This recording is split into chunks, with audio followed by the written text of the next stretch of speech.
Kembali tim Jimat punya cerita dengan judul Rambut Setan.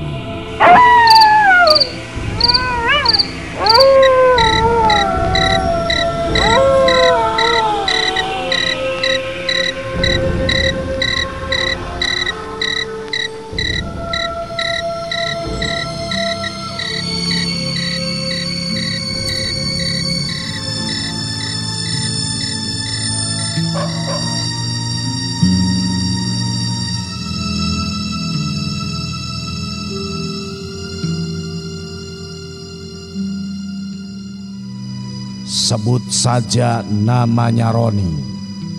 Roni adalah laki-laki yang lebih suka tampil seperti wanita karena jiwanya itu feminim walau ia bergender laki-laki. Kekurangan itu sudah ia jalani sejak kecil. Ayah ibunya sudah sering melarang hingga memukulinya, tapi itu tak dapat merubahnya. Waktu pun bergulir. Ayahnya pergi meninggalkan rumah sementara ibunya meninggal karena tak bisa merubah Roni sebagai lelaki. Roni pun diusir dari rumah oleh kakak-kakaknya dia. Dan dia ke Jakarta bermodalkan keahlian merias wajah. Dia mencari kerja di salon-salon kecantikan. Dia diterima kerja dan tak ada yang tahu kalau dia adalah laki-laki karena dia tampil dengan penampilan yang cantik, menawan dan sederhana. Rani panggilannya. Dia menjadi wanita tulen setelah 1 tahun kerja di salon. Selain kerja di salon, tiap malam Rani alias Roni bekerja juga di salah satu kafe. Di sana dia berjumpa lebih banyak orang dan dia jatuh cinta dengan seorang wanita. Tapi Ina tak tahu Rani adalah laki-laki, sedang Roni sangat menyayangi dia walau Ina hanya menganggapnya sebagai sahabat. Ina mempunyai pacar, ia adalah Rudy, tapi ia juga jatuh cinta pada Rani karena kecantikannya tanpa ia sadari kalau Rani itu adalah laki-laki. Berulang kali Rudy mendekati Rani, merayu bahkan memberi hadiah-hadiah kecil padanya, tapi Rani sering kali menolaknya. Rudy merasa dilecehkan dan dia merencanakan menodai Rani. Malam itu Rani sedang membentuk wig dari potongan rambutnya sendiri. Dia membuatnya khusus untuk Ina yang mempunyai penyakit kanker otak. Rudy datang bersama teman-temannya. Rudy, untuk apa kamu kesini? Untuk menjemputmu sayang, ucap Rudy menyeringai bak singa ingin menerkam mangsanya. Rani mencoba menghindar tapi dia dihadang oleh ketiga teman Rudy. Namun mereka tersentak mendapati kenyataan bahwa Rani adalah laki-laki. Mereka mengajar Rani membabi buta, menyiksanya dan mencekiknya menggunakan rambut wig yang ia pegang. Dan Rudy pun menyumpal mulut Roni dengan rambut itu. Roni meregang nyawa dan ditinggalkan begitu saja. Malam tragedi itu pas malam Jumat, sedang salon itu buka kembali pada hari Sabtu.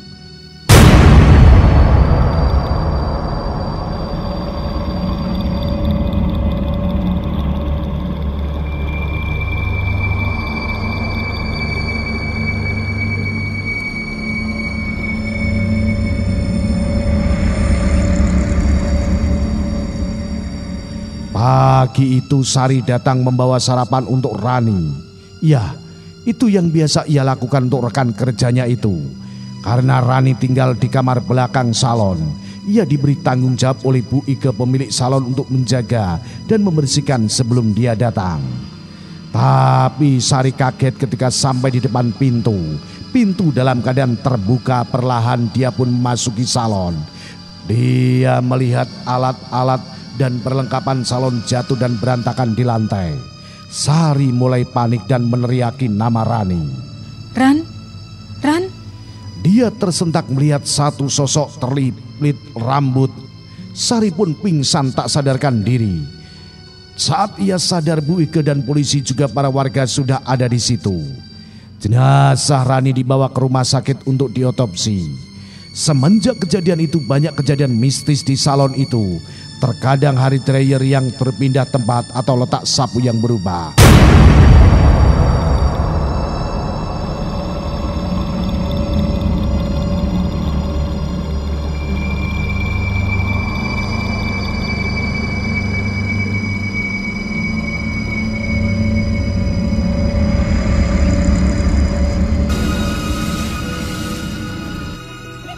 Tapi Sari dan Bu Ike tidak takut. Mereka bahkan mengatakan, "Rani, datanglah. Cari pelaku-pelaku itu biar mereka dapatkan hukuman yang setimpal."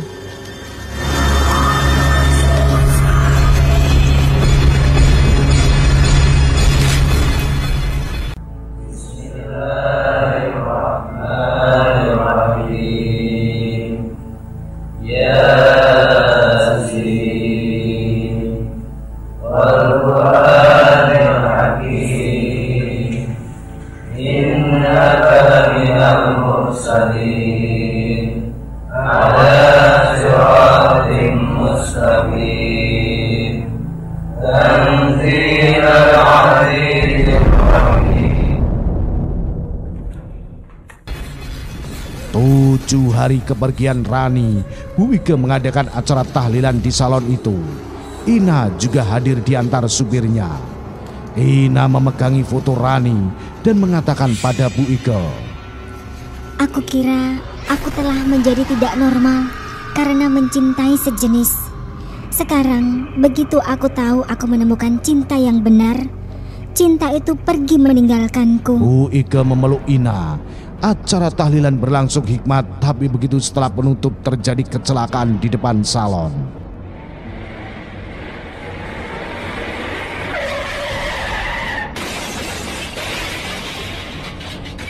Hari, supir Ina melihat Rani berdiri di tengah jalan mengadang truk dengan muatan besi-besi untuk bangunan.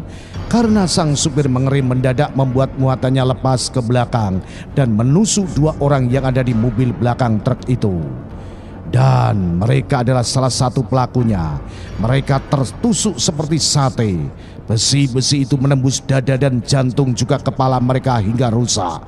Semua orang keluar, namun matahari bertemu dengan tatapan mata roh yang menyerupai Rani itu. Hari pun buru-buru meninggalkan salon itu dan melupakan Ina majikannya. Sesampainya di rumah, Hari merapikan baju-bajunya dan selembar surat pengunduran diri. Tapi tanpa ia sadari ada sesuatu yang bergerak datangnya dari jendela yang sejak tadi sebenarnya tertutup. Sesuatu itu mendekati kursi tempat Hari duduk.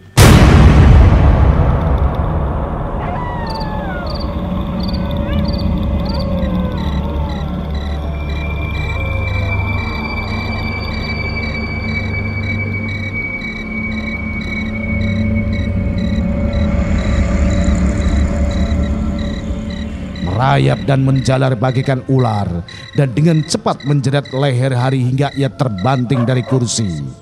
Ia mencoba melawan, berusaha melepaskan sesuatu itu dari lehernya. Tapi semakin ia ingin melepas sesuatu itu, makin menjerat kuat. Hari pun mengerang kesakitan. Darah segar pun keluar dari mulutnya ketika sesuatu tak hanya melilit leher tapi dadanya. Ada sesuatu yang patah dari tubuhnya. Tak lama ia pun diam dengan mata menatap ke atas seperti melihat sesuatu. Tangannya langsung kaku menunjuk ke satu tempat. Mayat Hari ditemukan Ina keesokan harinya dengan tubuh dililit rambut dan menggantung di kipas kamarnya.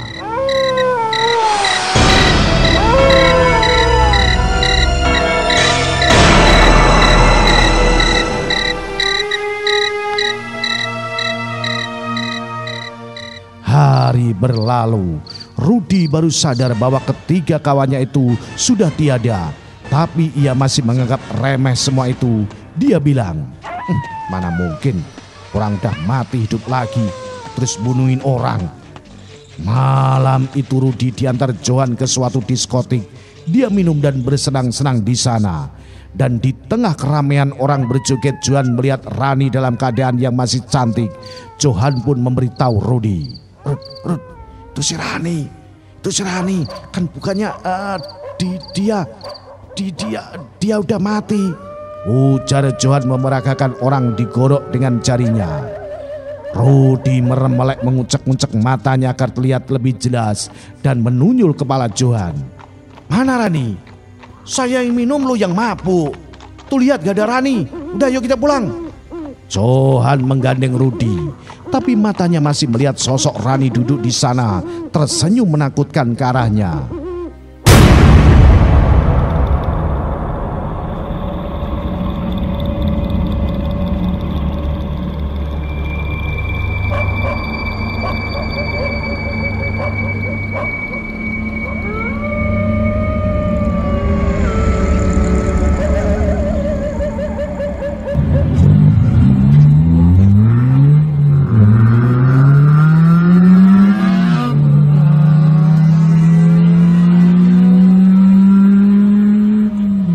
Sepanjang perjalanan, dimanapun mobil Johan berhenti, ia melihat sosok Rani di jalan, di toko, di trotoar, dan terkadang duduk di jok belakang mobilnya hingga hampir oleng.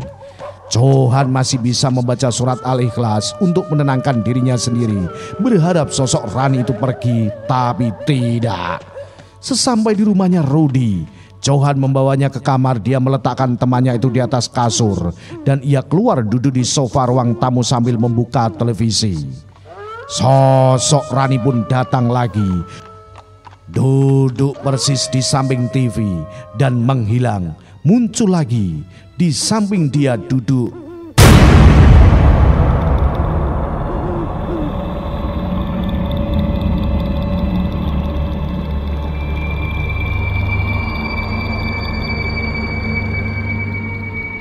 Johan yang ketakutan mencoba berteriak sesuatu membungkam mulutnya.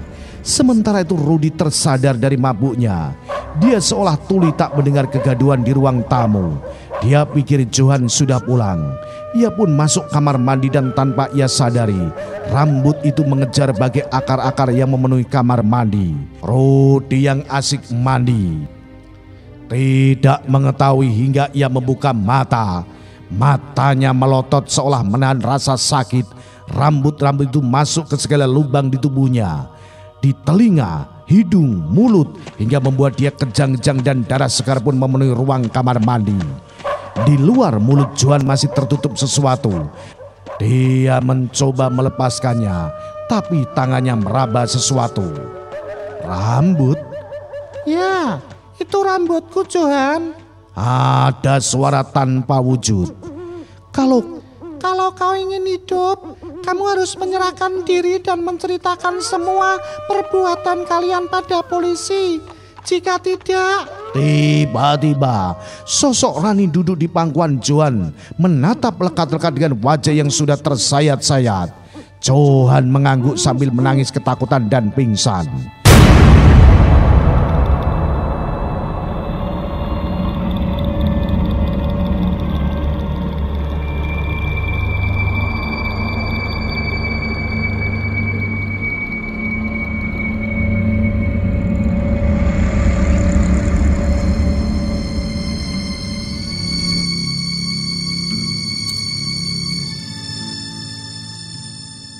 Pagi itu Ina ke rumah Rudi. Dia melihat sosok Johan yang bengong seolah sok bingung dengan keadaan Johan. Ina pun mencoba memanggil-manggilnya. Dia hanya menoleh ke arah Ina dan keluar. Lalu Ina mencari keberadaan Rudi. Ia pun menjerit histeris melihat Rudi sudah mati dalam keadaan mengenaskan. Ina mengejar Johan. Han, apa yang terjadi semalam? Apa yang terjadi dengan Rudi? Rani, ucap Johan sambil menangis dan duduk berlutut di kaki Ina dan menceritakan semua pada Ina. Ina pun lemas. Dia menelpon polisi. Rudi pun membuat surat pengakuan di depan polisi, menceritakan siapa saja yang terlibat dalam kasus pembunuhan Rani. Setelah mayat Rudi dibawa ambulan, telinga Johan mendengar suara bisikan. Johan, kamu bebas. Tertawalah. Johan pun seperti dihipnotis tertawa sekeras-kerasnya dan berlari ke arah jalan raya. Polisi mengejarnya. dan tiba-tiba tubuh Johan disongsong truk dari arah sebelah kirinya. Tubuh Johan terlempar jauh, tubuhnya terlindas mobil yang lewat dan hancur tak berbentuk, dan Rani pun meninggalkan Wik di samping tubuh Johan yang hancur itu. Inilah cerita misteri rambut setan. Salam Jimatres, salam misteri. Au.